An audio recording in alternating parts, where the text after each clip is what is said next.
ಇಡೀ ರಾಜ್ಯದಾದ್ಯಂತ ಇನ್ನೇನು ತಿಂಗಳಲ್ಲೇ ಗ್ರಾಮ ಪಂಚಾಯಿತಿ ಸದಸ್ಯರ ಅಧಿಕಾರ ಅವಧಿ ಮುಕ್ತಾಯಗೊಳ್ಳುತ್ತಿದ್ದು, ಹೊಸ ಗ್ರಾಮ ಪಂಚಾಯಿತಿ ರಚನೆಗೆ ರಾಜ್ಯದಲ್ಲಿ ಗ್ರಾಮ ಪಂಚಾಯಿತಿ ಚುನಾವಣೆಗೆ ಈಗಾಗಲೇ ಅಭ್ಯರ್ಥಿಗಳು ಸಿದ್ಧಗೊಳ್ಳುತ್ತಿದ್ದಾರೆ. ಕಡ್ಡಾಯವಾಗಿ ಗ್ರಾಮ ಪಂಚಾಯಿತಿ ಚುನಾವಣೆಗೆ ಅರ್ಜಿ ಸಲ್ಲಿಸಲು ನಾಮಪತ್ರದೊಂದಿಗೆ ಅಗತ್ಯವಾಗಿ ಈ 20 ದಾಖಲೆಗಳು ಸಲ್ಲಿಸುವುದು ಕಡ್ಡಾಯವಾಗಿದೆ. ರಾಜ್ಯದಲ್ಲಿ ಈಗಾಗಲೇ ಗ್ರಾಮ ಪಂಚಾಯಿತಿ ಚುನಾವಣೆ ರಂಗೇರಿದೆ.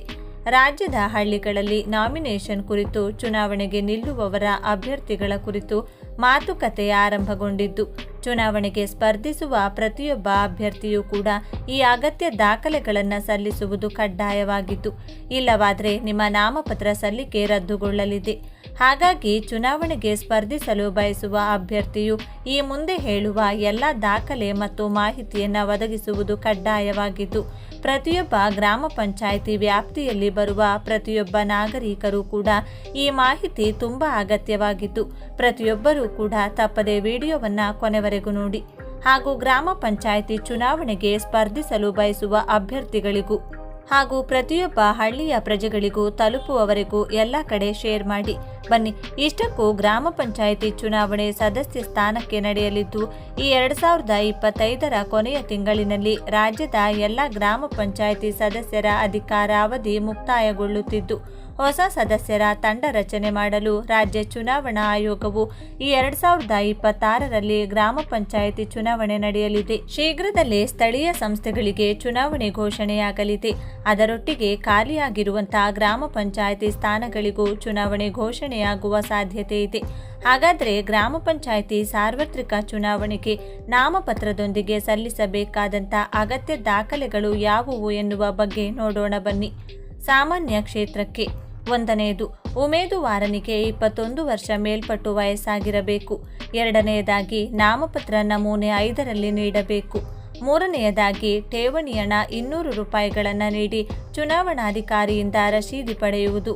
ಸಾಮಾನ್ಯ ಮಹಿಳೆ ಮೀಸಲು ಕ್ಷೇತ್ರಕ್ಕೆ ನಾಮಪತ್ರ ಸಲ್ಲಿಸಿದರೆ ಠೇವಣಿ ಹಣ 100 ರೂಪಾಯಿಗಳನ್ನು ನೀಡುವುದು. 4ನೇದಾಗಿ ಇಸ್ತಿಬಿವಧಣಿ ಘೋಷಣಾ ಪತ್ರವನ್ನು 3 ಪ್ರತಿಯಲ್ಲಿ ಲಗತ್ತಿಸುವುದು. 5ನೇದು ಅಭ್ಯರ್ಥಿಯಿಂದ ಘೋಷಣೆ ಪತ್ರ. 6ನೇದು ಗ್ರಾಮ ಪಂಚಾಯಿತಿಗೆ ಯಾವುದೇ ರೀತಿಯ ಬಾಕಿ ಇಲ್ಲದಿರುವ ಬಗ್ಗೆ ಬಾಕಿ ಪತ್ರ. ಅನುಸೂಚಿತ ಜಾತಿ ಅಥವಾ ಅನುಸೂಚಿತ ಪಂಗಡ ಮೀಸಲು ಕ್ಷೇತ್ರಕ್ಕೆ 1ನೇದಾಗಿ ಉಮೇದುವಾರನಿಗೆ 21 ವರ್ಷ ಮೇಲ್ಪಟ್ಟು ವಯಸ್ಸಾಗಿರಬೇಕು. 2ನೇದಾಗಿ ತಹಶೀಲ್ದಾರ್ ಅವರಿಂದ ಜಾತಿ ಪ್ರಮಾಣ ಪತ್ರ ಪಡೆದು ಮೂಲ ಪ್ರತಿ ಲಗತ್ತಿಸುವುದು. 3ನೇದು ನಾಮಪತ್ರ ನಮೂನೆ 5ರಲ್ಲಿ ನೀಡಬೇಕು.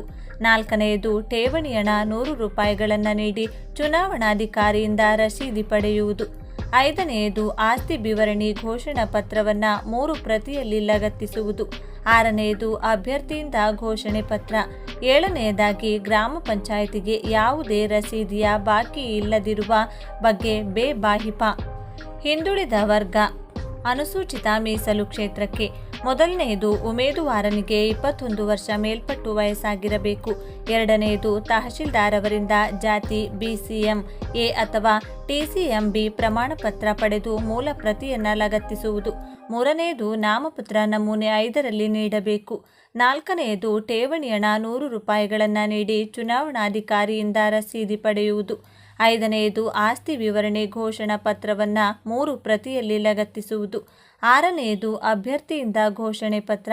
7ನೇದು ಗ್ರಾಮ ಪಂಚಾಯಿತಿಗೆ ಯಾವುದೇ ರೀತಿಯ ಬಾಕಿ ಇಲ್ಲದಿರುವ ಬಗ್ಗೆ ಬಾಕಿ ಪತ್ರ.